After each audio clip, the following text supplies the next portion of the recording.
All right, welcome back to the Morning Shift, your source for your hip hop R&B in the morning here on CHUO 89.1. We just heard "Falling in Love" from Gold Link featuring Cicero, and that was requested by our personal trainer, the man of knowledge of how to keep you healthy. It's gotta be world famous. I can call you that. I have to call you world famous. Nate Heat in the house. How you doing, brother? I'm doing fantastic. Thanks for that nice intro. I mean, I feel like royalty. I think every time I do intro for someone, it's get bigger and bigger every time I do it. Yeah, so I have to keep it growing. You don't mind? Exactly. You should, man. I mean, listen, if you could just do an intro like that, but like more like the Prince of Zamunda or something, I would be very happy, my friend. I will try next time to do the Prince of Zamunda for you. Now, if you don't know who Nate Heat is, he's a personal trainer who comes in on the morning shift to give you some great advice about being healthy mentally and physically. And since the lockdown is now over and gyms are now opening back up, I guess you're getting back into training. My questions for you today is, what should people start off with to get them back into that mind state of getting back into training and getting back into working back out? That's a really, really good question. I would say definitely there's quite a few tips and a few tricks. Now that it's back, it's hard to get back into a routine and a system. It's just to get back into a habit. And that habit will build the mood. The mood will build a behavior pattern. Your goal is to get into a behavior where you feel good doing it and not feel like it's a chore. And unfortunately, at this point, because your body's so used to doing the same thing, which is staying at home or leaving it behind or waiting or being lazy, procrastinating, all these little things kind of surface and it kind of stayed in us and it made us that particular way. So it's definitely to find something. Number one, I would say find something that you're happy doing. And that happy is very ambiguous as a term, but it's literally what it means, and it could be anything that makes you happy. And importantly, is to illustrate it. As you're illustrating it, you make sure you make it a list. And that particular list could be, let's just say 1 to 5, 1 to 10.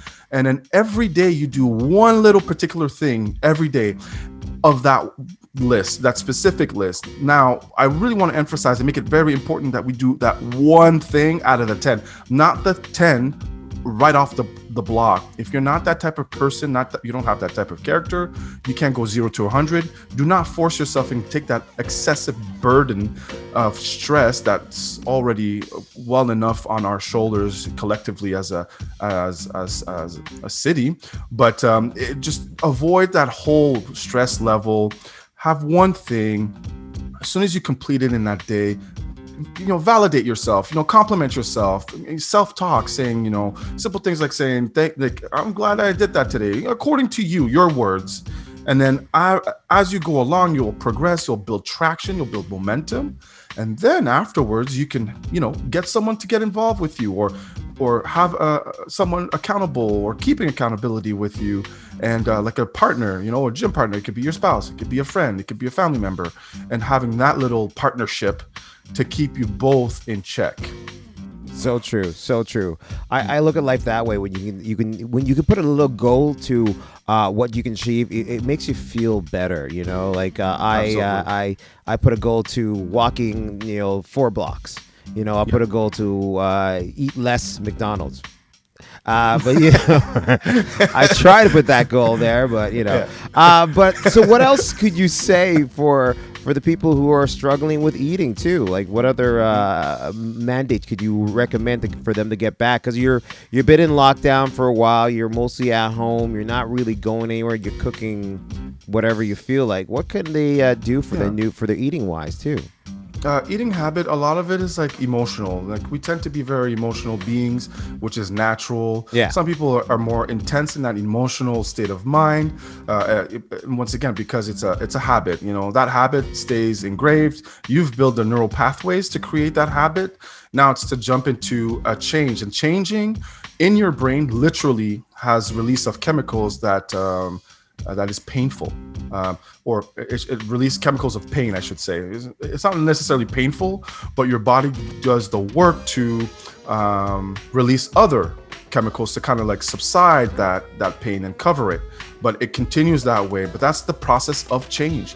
It's going to be painful. Your muscles are the same when you break up within a relationship. It's the same. You tend to go through a painful period, but that should get you to the process of growing, flourishing, becoming better. And understanding that premises will help you understand also that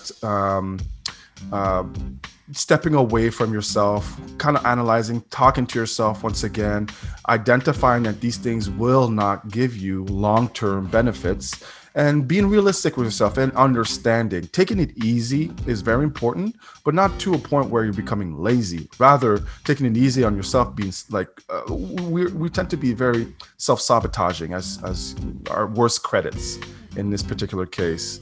And now with the lockdown, it's I'm assuming it's shot up exponentially, where the rates of depression, suicide has increased. And the mental state is very important. Mental health in that particular case is to identify and make sure that you find those 3 things that I enumerated earlier on, and follow something, a routine and a pattern. It does require some sort of dedication and discipline at first. But eventually you'll grow into it, you'll feel better, and then it's going to become a lifestyle. You want it to become permanent. For it to become permanent, it can't be something that's reached on the outside. It has to be reached within the inside. You have to reflect, self-reflect, ask these important questions. What do I like? What do I enjoy? Those are very important things to really focus on if you want change in your life, and especially when it comes to your diet, your mental state. And that's what I try to convey with my clients as much as I can. Yeah, it's so true. Like, you look at it like this, where you could start with something small, like maybe eating like a smaller meal than you normally will have, or Precisely. Instead of grabbing that quick little say Pop-Tart in the morning time, the stuff in there, you can actually take time to actually make a solid breakfast in the morning time. So those little steps will get you, I feel like, get to your goal faster, in a sense, that because if you can do these little steps, you can go from there. Now, for the people who, what kind of tips could you do when you say you get a new client come to you and say, hey, I need a workout? What little tips or what little workouts could you recommend to your client who comes in for that necessary, the first start, the beginning of lifting a weight or whatever the situation? What kind of little steps could you recommend for that? I would say, to start off with, is definitely find out what's the issues, with your body. Find out like what pain is resurfacing or is causing you that. In most cases, when people come see me, it's because either they want to lose weight, or they're not even aware that there's a pain that caused that delay and that procrastination. So it was an injury, and then now there's that's physical. Then there's that mental aspect as well.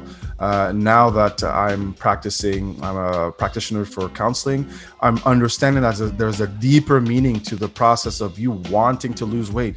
It becomes an emotional perspective that needs to be reflected on, and we can move forward better that way, so your performance will be maximized. So is it a emotional? Is it a personal problem? Is it something that never really was dealt with?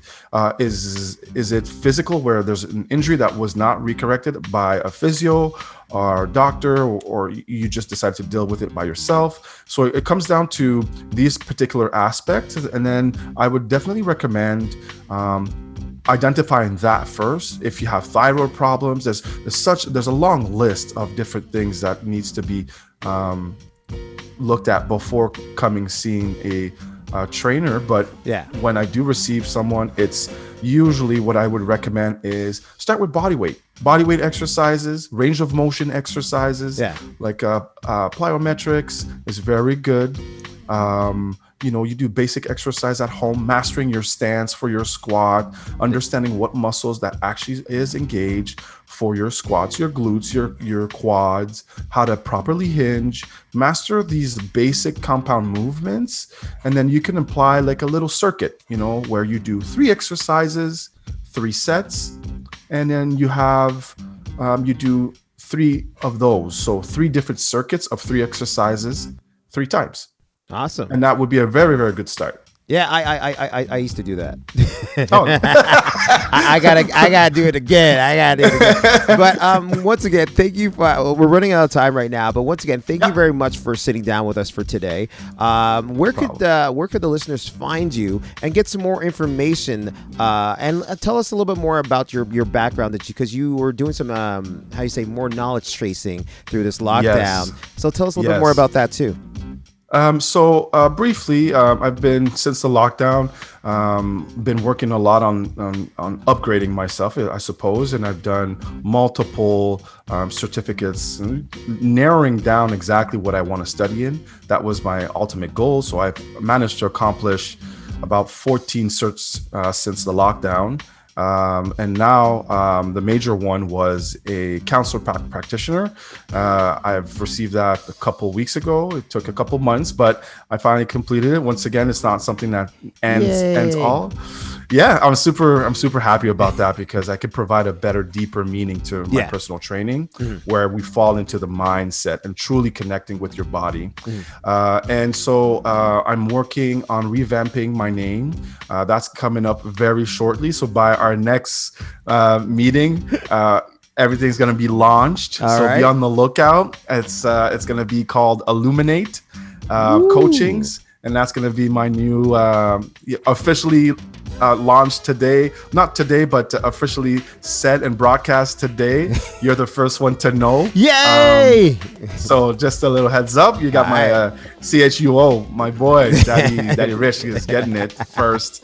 And so that's what it is. It's going to be called illuminatecoachings.com, where you can access me presently at this moment until the opening of that website and the whole idea. You can catch me on Instagram on Nate Heat S and Facebook as well. You can DM me there as well at Nate Heat S as well. All right, Nate. Well, once again, thank you for sitting down with us. I can't wait to bring you back again so we can talk some more stuff. And maybe we talk about more about the meal plans that you use that can help out other people. So we will get into that next time here on The Morning Shift. Once again, thank you for being our health guy for The Morning Shift and being part of The Morning Shift crew. All right? Awesome. Thank you so much, man. Now, have Nate, a great day. You too. What song do you want to hear to get you vibing for this morning?